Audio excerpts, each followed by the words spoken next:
Okay, here is how I go about composting in my garden. Now I've got all of my tomato plants in rows, and I also leave space in between them.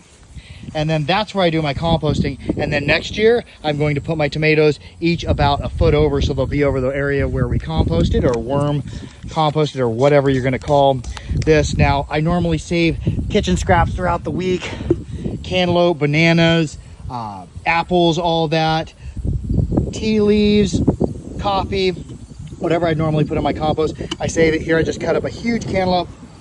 So I come out to the garden, and I know I'm gonna be gardening over this next year. Now, what I did is I dug all the way around it. You want to dig all the way around it and break up the sod so we have a plug. And I just put that off to the side. Then we're going to dig down.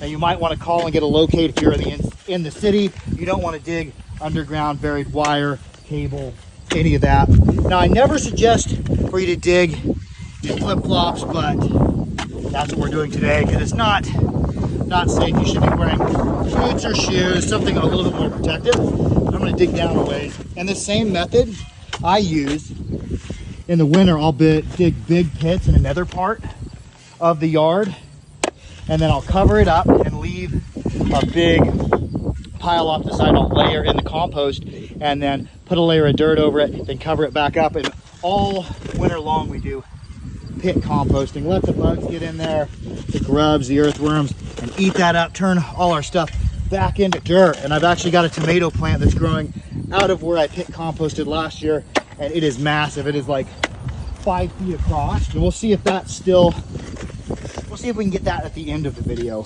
where we've done our pit composting. I don't have a lot to layer in here, so I don't have to go super deep.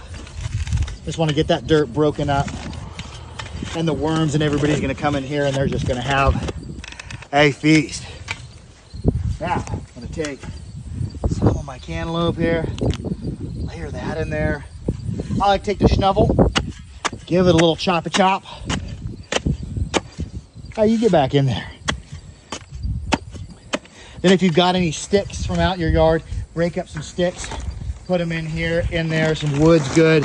I like to use spent mushroom substrate. This one's from @ShroomMate. Maybe I'll tag them in this one. So I'll put it down in there. I'll put some bits of sticks and whatnot too. Sometimes whatever yard debris I've got, sticks or shrubs or whatever, I'll put in there. And they'll put a little bit of dirt, then a little bit more of this. Put it back in the ground. There's some tea bags in there. Yaupon holly tea.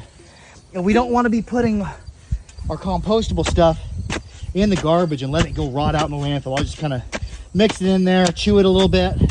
This will help the wormies. Some more of that. Oh, I got a big chunk of mushroom mycelium we'll throw in there. And the mix doesn't have to be, 2/3, 1/3 like your regular compost, because we're just burying it and letting the worms take care of it. Let's see if we've got a stick. Since we're got a leaf in here, we're gonna put some sticks in there. Since we're putting that spent mushroom substrate in there, which helps break down wood, let's put some wood in there. Then I like to layer in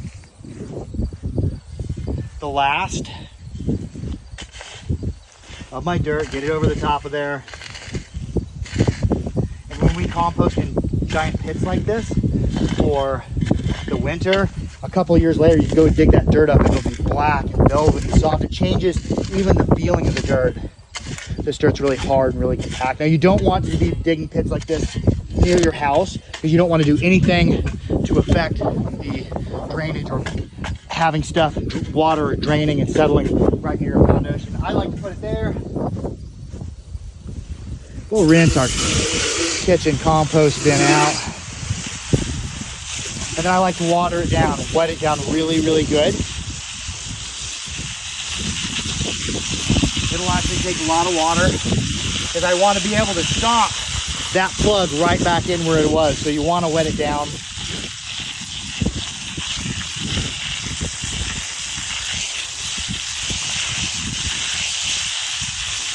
some good water in there. Once I see water starting to stand in there a little bit, I'm like, okay, that's probably good. Now I've got this big giant plug. Try to put it in the, see I got this little divot here. That's that divot. So see if we can line that right back up.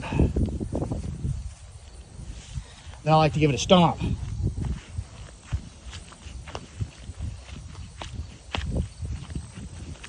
There we go.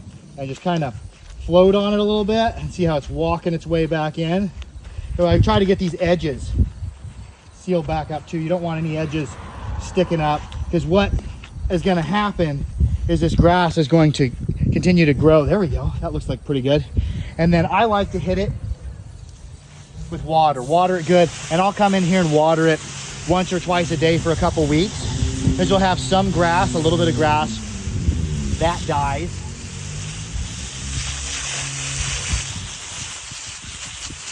We'll wet down this whole spot real nice. And I'm going to be watering tomatoes every morning, so that's when I'm going to water this area as well. And I'll show you some old areas in between tomatoes. There we go, look at that. It's already starting to kind of disappear. Beautiful. In 3 weeks, I won't even be able to tell where the spot is. It's just going to heal. Let's take a look at some of the other areas. This is the area we just dug up, believe it or not. And then here's the area we dug up last week. I dug this area up the week before. You can't really tell. Dug this area up. And here we're going 4 or 5 weeks. You can't even tell. In between all of these wonderful tomatoes here, it's been dug up. You can no longer tell the areas that I've dug up. There was a plug cut right out here. Can't see it. Can't see it. Can't see it. Between all these wonderful tomatoes, all of this has been dug up and plugs taken out. Let's go take a look at our tomato that's growing out of where our pit compost is. Okay, now this massive tomato, 5 feet across, is actually growing right over the top of where we've been pit composting for the last couple years. And the way I like to do it is dig yourself a pit and then cover it up in increments. You can use a deal like this, or you can also use, I like to use the salt lick tubs here. I'll dig a deep pit, leave the dirt off to the side, and then layer in my compost every week. All throughout the winter we do composting because it's the ground's freezing, but you can still do the pit composting. And then to keep animals out, put the salt lick tub over the top, stack a block or a cinder block on there, and it works wonderful for composting. Anyways, that's my method of composting, I guess.